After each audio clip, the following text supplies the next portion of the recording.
Good morning, welcome back. Apologies, I've missed a week on the podcast, and I know, I say consistency is everything, but sometimes you just need to stop for a little minute. And so I've been out for a week, so you've missed an episode, so apologies if you hang on every word that I say. Look, I wanted to talk to you today about some fascinating stuff that I'd found in this survey that I did across LinkedIn. I did a Google Doc, like a Google form, and I asked people to fill it in and tell me things about where they are right now, what their business is up to, all of that kind of stuff. So what I found, and I'll tell you some of the stats, and then I want to dig into why this matters for you. So basically about 41% of people are actively using social media as their primary way of getting new clients. 41% of the people surveyed as their primary. However, 76.4% are using it generally in the mix. So you think about it and go, 40% of people are doing it. 21% are using offline. So basically what we're saying is a good chunk of people's effort is being thrown at social media. Then we come to a really interesting thing where basically everybody's saying pretty much the very similar things. I don't have time to do it. How do I find the time to do it? So that's the other scenario.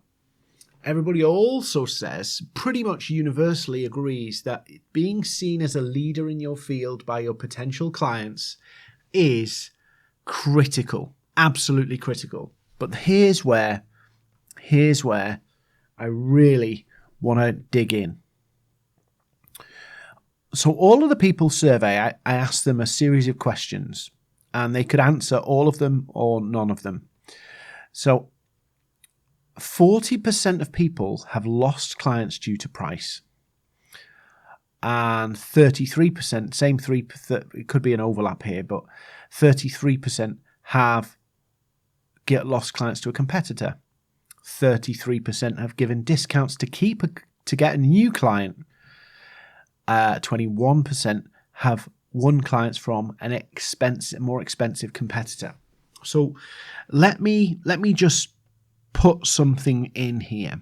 There's a good chunk of people who've lost business because of price. Too high a price, which tells me something really key. When clients are looking at their costs, they're looking at your price against the cost. Now, every business does this from time to time. They look at how much we're paying, is it worth it?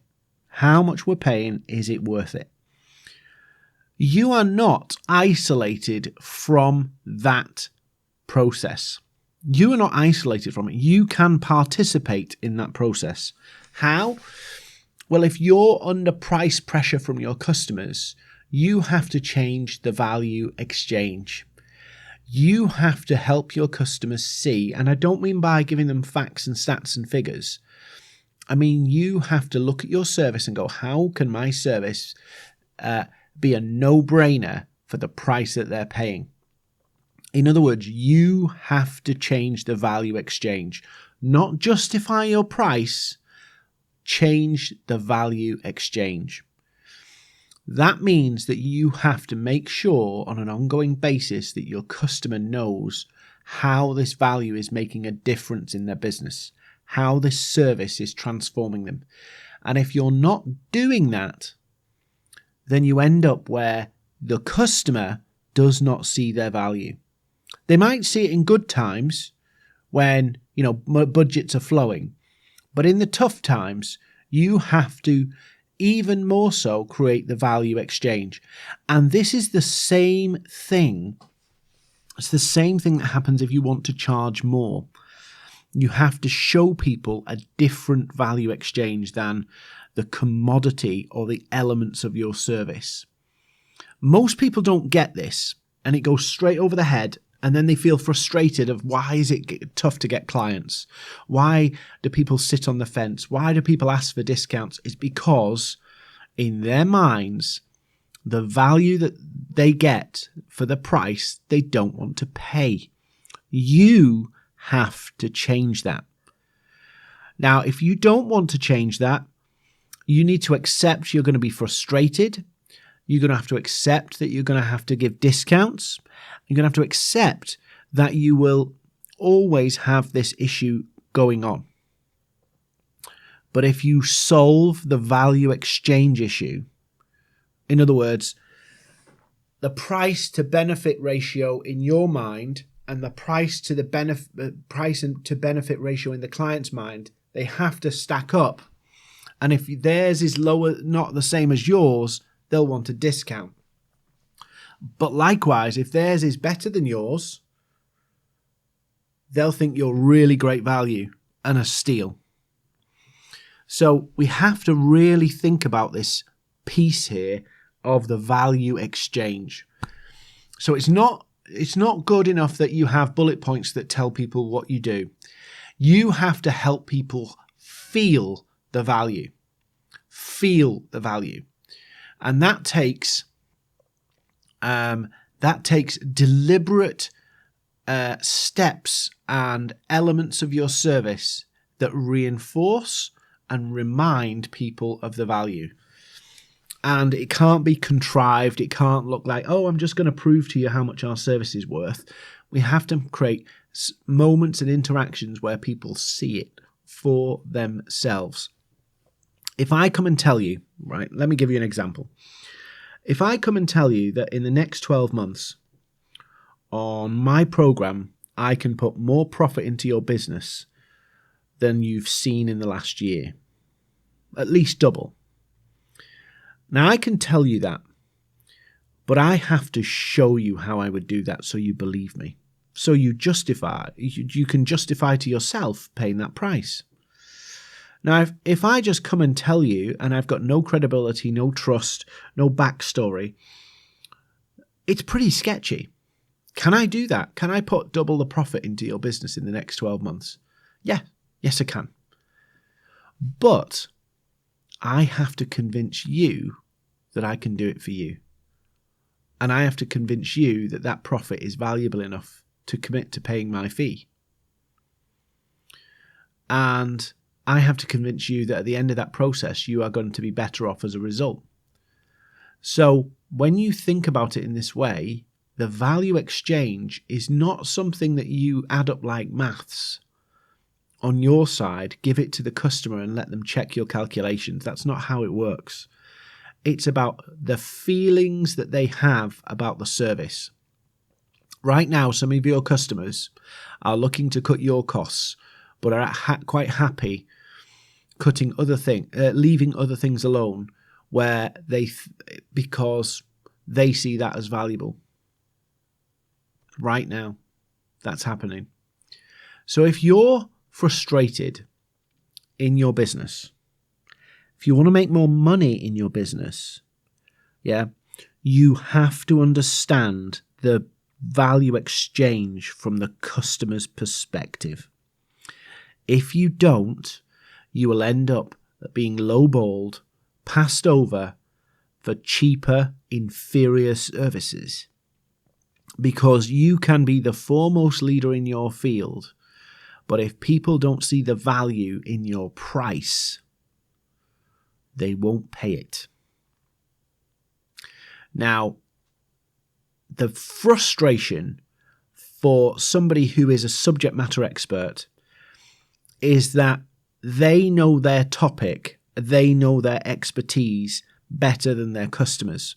So you'll be like, do they not see the opportunity? Do they not see what I'm offering to them and how it could change their world, shape their business, all of that stuff? And you get frustrated thinking about it like this way. But here's the reality. You're the expert, so of course you see it. They're not the expert, so they can't see it. So you can either spend your life in business trying to get people to think your way, or you suck it up and go, I'm going to take time to understand it their way. And then you become a really valuable expert, because if you can take your wisdom, your expertise, your knowledge, and translate it into an understanding in your customer's world and an understanding in their mind of the value, you'll make more money. It seems silly that we can't have a grown-up, logical conversation with other human beings, but human beings aren't logical. So if you're waiting and expecting your customers to see the value because you present information to them, it's not going to work.